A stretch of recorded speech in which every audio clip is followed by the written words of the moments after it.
mau berpegang pada syariat. Bukan hanya berpegang pada syariat, tapi kita mau menganalisa kandungan-kandungan syariat itu. Ma kunna fi ashabis sa'ir. Masya Allah. Kita nggak akan masuk neraka. Dan ini luar biasa ya, redaksi Al-Ghazali. Beliau mengatakan asyraful ulum itu adalah mazdawaja fihi al-aqlu was-sam'u. Jadi ilmu yang mengkolaborasikan antara akal dengan penukilan atau syariat atau pendengaran. Wastohaba fihi ra'yu wasyar'u. Ini dilanjutkan. Dan juga berseiring sejalan di dalam ilmu tersebut apa?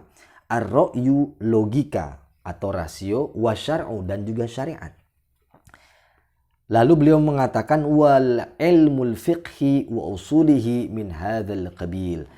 Dan ilmu fikih juga ilmu usul fikih masuk ke dalam kategori ilmu tersebut.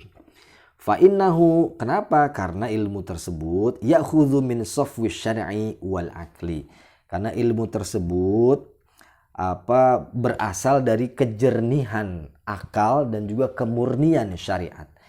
Sawa as-sabil, sebagai jalan tengah. Jadi ilmu tersebut mengambil jalan tengah antara akal dengan syariat. Jadi balance ilmu tersebut. Maka disebut sebagai asyraful ulum. Falahu wa tasarrufun bimahdil uqul. Tidak semata-mata bersandar pada akal saja. Bihaitsu la yatalaqahu syar'u bil qabul.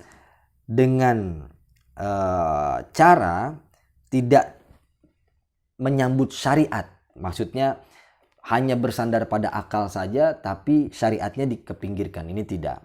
Karena memang gini, kadang ketika kita terlalu mendominasikan akal kita tanpa sadar, syariat ini tidak lagi sebagai saksi, tidak lagi sebagai syahid. Tapi seringkali syariat ini malah sebagai terdakwa, bukan sebagai saksi tapi terdakwa. Jadi akal itu malah menghakimi syariat, dan ini yang berbahaya.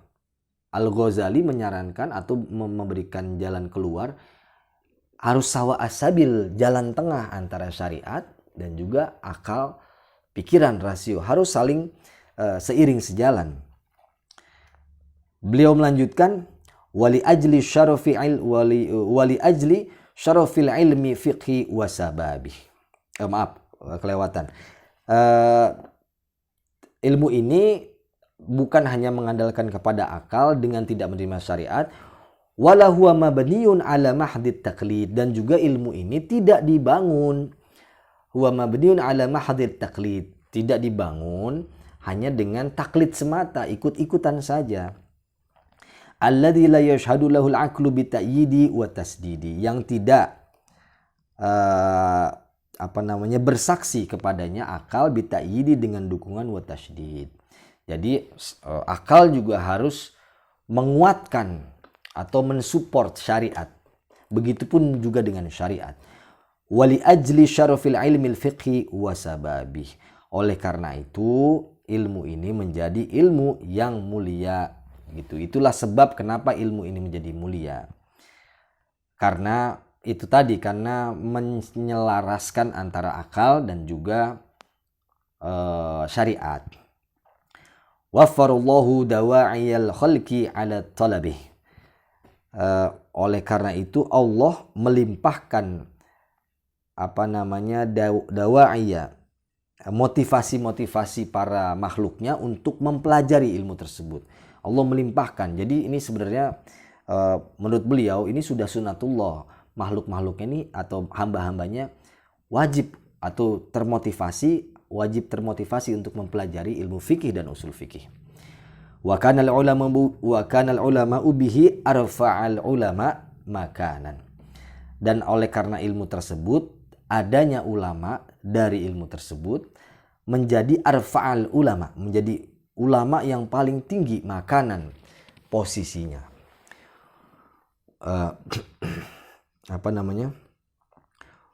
Wa ajalluhum sya'nan, dan juga menjadi paling agung martabatnya di antara ulama-ulama yang lain. Wa aktsaruhum atba'an wa a'wanan, dan juga paling banyak ulama tersebut dalam memiliki atsba'an, pengikut, wa'awanan, dan juga supporternya, pembantunya atau pendukungnya gitu. Jadi karena sebab ilmu ini ulama menjadi arfa'al ulama, menjadi paling tinggi posisinya, arfa'al ulama makanan wa ajalluhum sya'nan, menjadi paling agung, dan juga menjadi wa aktsaruhum atsba'an, menjadi paling banyak pengikutnya. Fataqadhani fi unfuwani syababi ikhtissasu hadzal ilmi bi fawaidid dini wa dunya.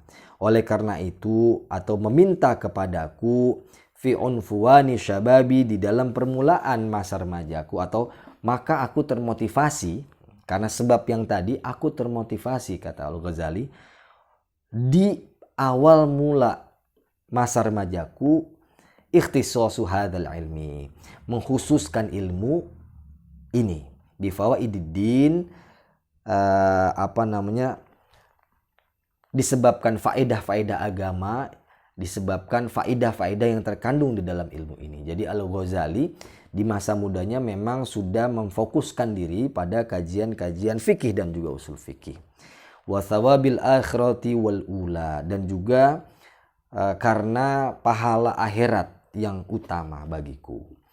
Wa an asrafa ilaihi min muhalatil umri sadran, agar aku menggunakan ilaihi, masa muda, menggunakan ilaihi pada akan ilmu tersebut, min muhlatil umri sadran, dari leganya usiaku, dari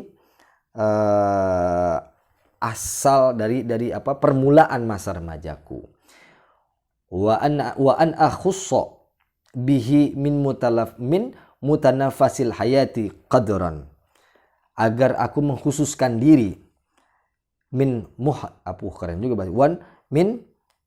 mutanafasil haya, di dalam hembusan hidup diriku, qadran, karena kadar tertentu gitu. Jadi Al-Ghazali di setiap hembusan nafasnya ketika muda, beliau mengkhususkan ilmu-ilmu yang berkaitan dengan ilmu fikih dan usul fikih. Fasonaftu, maka aku mengarang kutuban katsiratan fi furu'il fiqhi wa usulihi, maka aku mengarang banyak kitab-kitab yang di dalam cabang-cabang fikih dan juga usul fikih. Nah, ini demikian. Jadi Al-Ghazali di dalam pada bahasan kali ini membagi ilmu menjadi 3 kategori. Jadi ada ilmu-ilmu yang menurut beliau berada di posisi paling bawah, yang beliau tanda kutip sinis terhadap ilmu ini adalah aqliyun mahdhun, ilmu yang hanya bersandar pada rasio. Yang kedua adalah asyraful ulum, ilmu-ilmu yang yang kedua adalah naqliyun mahdhun, ilmu yang cuman mengandalkan copy paste atau hanya penukilan-penukilan saja. Yang ketiga wa asyraful ulum, dan ilmu yang paling tinggi menurut beliau adalah ilmu fikih dan juga ilmu usul fikih. Kenapa? Karena ilmu ini mensejajarkan antara akal dan juga syariat. Karena ilmu yang hanya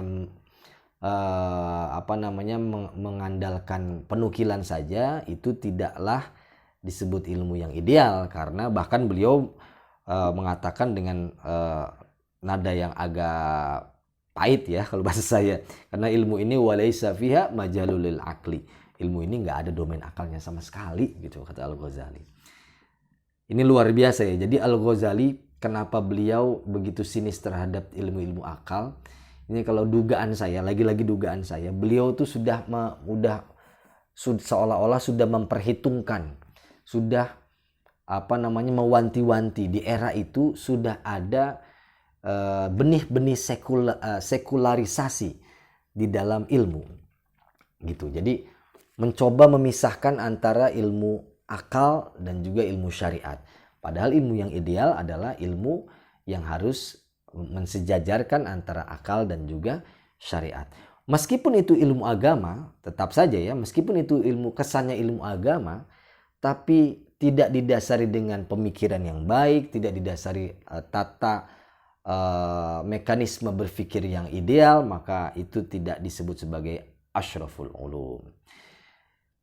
Ya tidak heran ya, Al-Ghazali sampai saat ini merupakan, beliau itu kan berarti kurang lebih 900 tahun yang lalu ya.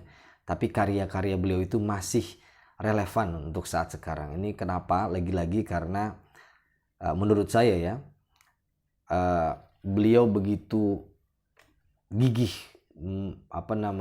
begitu gigih dalam membela ajaran-ajaran agama Islam, kemurnian ajaran-ajaran Islam dari campur tangan filsafat-filsafat yang tanda kutip bisa membiaskan makna antara yang hak dan yang batil. Makanya beliau tidak heran mendapat gelar Hujjatul Islam. Wallahu a'lam bishawab. Mudah-mudahan kita mendapatkan manfaat dari apa yang kita baca. Mohon maaf apabila ada kesalahan. Semoga Allah, kalau ada yang benar itu kembali kepada Allah, dan apabila ada yang salah maka itu murni dari kebodohan saya sendiri. Terima kasih.